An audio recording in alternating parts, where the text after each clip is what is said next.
Hello नमस्कार आप सब लोगों को। मैं राहुल बोल रहा हूँ माई स्लेट से। और हमने पिछले सेशन में कॉन्टिन्यूटी का टॉपिक डिस्कस किया था और इस वाले सेशन में हम लोग उससे आगे बढ़ेंगे और डिफरेंशिएबिलिटी का टॉपिक डिस्कस करेंगे। हम लोग जो है मालूम करेंगे कि डेरिवेटिव क्या होता है और डिफरेंशिएबिलिटी क्या होता है। मैं हिंदी तो अब आइए आज के सेशन के टॉपिक की बात करते हैं और पहले ये समझते हैं इस वीडियो में कि डेरिवेटिव होता क्या है।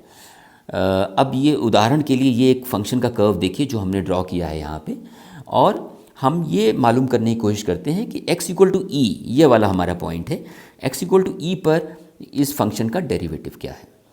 तो डेरिवेटिव क्या होता है, पहले हम उसकी देखिए परिभाषा देख लेते हैं। यहाँ पे देखिए क्या लिखा है, instantaneous change in f per unit change in x when x is at c। ये परिभाषा है डेरिवेटिव की, तो उसको समझते हैं आइए। तो जब x c के आसपास है और वहाँ पे आप देखिए instantaneous change in f per unit change in x। So instantaneous का क्या मतलब है कि जब हम x को थोड़ा सा चेंज करते हैं, जब x e के आसपास है और x में थोड़ा सा चेंज होता है, बहुत थोड़ा सा, कि लगभग शून्य के बराबर चेंज होता है, तो फंक्शन की वैल्यू में कितना चेंज होता है पर यूनिट चेंज इन x, वो होता है डेरिवेटिव का परिभाषा। और उसको हम ऐसे लिखते हैं, ये delta F by delta x क्या बताता है कि जब एफ में जो चेंज है वो डेल्टा एक्स है और एक्स में जो चेंज है वो डेल्टा एक्स है। So change in f per unit change in x when x is equal to e and the limit of that ratio as delta x tends to zero. मतलब delta x में जो change है वो बहुत ही छोटा सा change है, almost शून्य के बराबर। तो ये जो रेशियो है, इसकी लिमिट क्या होती है जब हम x इक्वल टू ई के आसपास हैं, तो वो है डेरिवेटिव की परिभाषा। और वो जो है, अगर हम एक टेंजेंट ड्रॉ करें इस फंक्शन के ग्राफ पर, x इक्वल टू ई पर जो पॉइंट है उसको छूते हुए एक टेंजेंट ड्रॉ करें, तो उस टेंजेंट का स्लोप होता है ये डेरिवेटिव। और ये स्लोप कैसे निकालना है आइए इसको समझते हैं अब अगले 5 मिनटों में। तो पहले हम क्या करते हैं, ये जो लाइन है ए बी, इसको हम सेकंड बोलते हैं क्योंकि ये दो पॉइंट्स को ज्वाइन कर रही है, इसकी फाइनाइट लेंथ है। इसका हम पहले स्लोप निकालते हैं और फिर हम धीरे देखेंगे कि हम ये टेंजेंट जो है पॉइंट ई पर, इसका स्लोप निकाल सकते हैं कि नहीं। तो आइए ये दो पॉइंट कंसिडर करें, ये स्मॉल ए और स्मॉल बी जो एक्स एक्सिस पर ड्रॉ किए हैं। ए जो है वो पॉइंट ई की बाईं तरफ है और पॉइंट बी है पॉइंट ई की दाईं तरफ है। तो हमने दो पॉइंट लिए हैं ई के आजू बाजू, बाईं और दाईं तरफ, और ये दो पॉइंट पर हम ये देख रहे हैं फंक्शन की क्या वैल्यू है। तो फंक्शन ग्राफ पे तो पॉइंट कैपिटल ए है और इस पे फंक्शन की वैल्यू है ये स्मॉल आर, ये आप देख सकते हैं यहाँ पे। और point x equal to b पर, ये ग्राफ में ये कैपिटल बी पॉइंट है और यहाँ पे फंक्शन की वैल्यू ये स्मॉल एस है। तो अगर हमें ये मालूम करना हो delta F by delta x, जब एक्स जो है वो ए से बी की तरफ चेंज होता है, मतलब डेल्टा एक्स है वो बी माइनस ए, मतलब जैसे ही हम एक्स एक्सिस पर ए से बी की तरफ जाते हैं तो फंक्शन के ग्राफ में हम पॉइंट कैपिटल ए से पॉइंट कैपिटल बी की तरफ जाते हैं। तो उस समय डेल्टा एफ क्या होता है, डेल्टा एफ जो है फंक्शन की वैल्यू का डिफरेंस है उन दो पॉइंट्स के बीच में, तो एस माइनस आर है, तो हमने डिनोमिनेटर में वो लिख दिया। और डेल्टा एक्स क्या है, वो तो एक्स एक्सिस पर जो हमने जो चेंज हुआ है वो स्मॉल बी माइनस स्मॉल ए है, तो वो हमने डिनोमिनेटर में लिख दिया। तो ये जो है S minus R divide by B minus A, ये हमारा delta F by delta x है। और इसको हम कहते हैं कि ये एवरेज चेंज है एफ में जब एक्स जो है ए से बी की तरफ चेंज होता है। तो ये एवरेज क्यों है, क्योंकि ये जो x में जो चेंज है ए से बी का, ये एक फाइनाइट चेंज है, ये शून्य के बराबर नहीं है, ये काफ़ी मतलब अच्छा खासा चेंज है। तो ये, और इसमें आप देख सकते हैं फंक्शन की वैल्यू इसके बीच में अलग अलग पॉइंट पर काफ़ी अलग अलग है।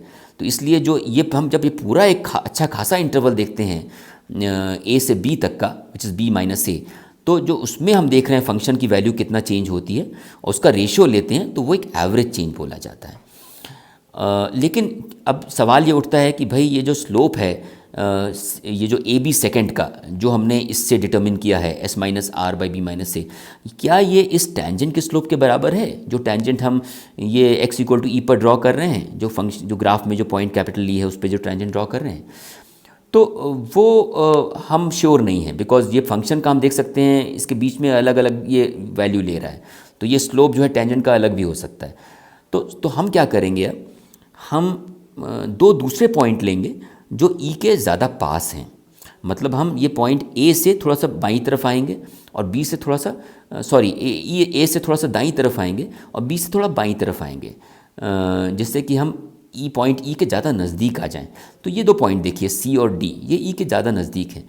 अब हम देखते हैं कि जब एक्स जो है चेंज होता है सी से डी तक, तो फंक्शन में जो है हम पॉइंट कैपिटल सी से कैपिटल डी की तरफ जाते हैं, और यहाँ पे जो फंक्शन की वैल्यू है वो टी से यू की तरफ बढ़ती है। तो अगर हमें ये delta F by delta x मालूम करना है, जब हमारा जो डेल्टा एक्स है, मतलब एक्स में जो बदलाव है, जब वो सी से डी तक जा रहा है, मतलब ये डी माइनस सी है, तो उसकी वैल्यू जो है U minus T by D minus C होती है। तो इसको हम बोलेंगे average change in F with respect to X when X changes from C to D. यही लॉजिक को आप और आगे बढ़ाइए। अगर आप और थोड़ा सा नज़दीक आएंगे ई की तरफ, मतलब सी से और थोड़ा सा आप दाईं तरफ आएंगे और डी से थोड़ा सा और बाईं तरफ आएंगे, तो आप ऐसा सोच सकते हैं कोई इंटरवल ई के आसपास जो लगभग शून्य के बराबर है, ये एक इंटरवल मानिए, और यहाँ इस इंटरवल की जो विड्थ है इसको हम डेल्टा एक्स बोल रहे हैं, और इसको कई बार एच की तरह भी लिखा जाता है। और ये मानिए कि ये जो है ये ज़ीरो को अप्रोच कर रही है, मतलब ये लगभग शून्य के बराबर है। तो जब हम ये छोटा सा इंटरवल देखते हैं और इस पे जब हम ये वही रेशो कैलकुलेट करते हैं, राइट, तो उसको हम ऐसे लिखेंगे। ये देखिए delta F by delta x when x equal to e and the limit of that as delta x tends to zero. So this is for this very small interval whose width is almost close to zero.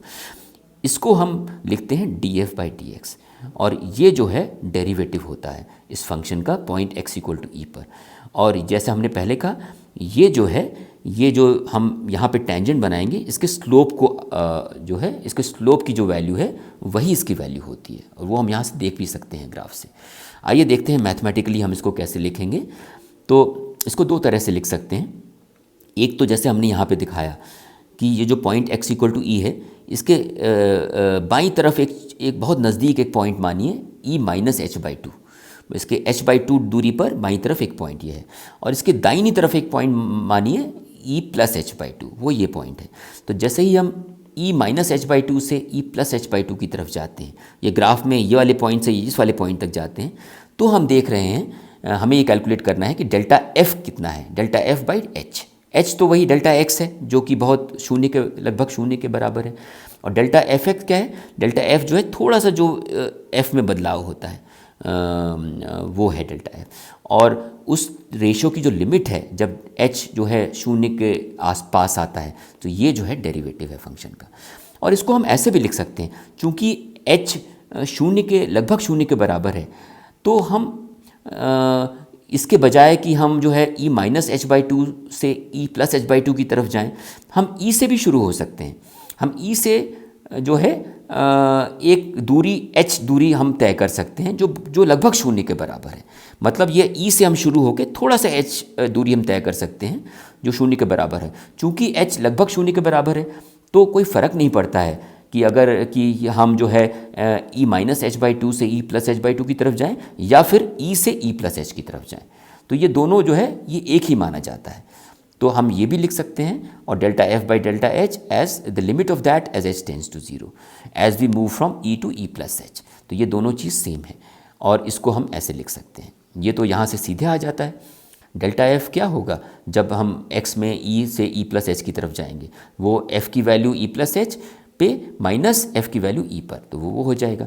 और इसको therefore we can write like this, और इसको हम जैसे मैंने पहले बताया df by dx लिखते हैं at x equal to e, and इसको हम डेरिवेटिव बोलते हैं। और हम ये देख चुके हैं कि ये स्लोप ऑफ टेंजेंट जो है f के कर्व पर पॉइंट e पर, ये उसके बराबर होता है।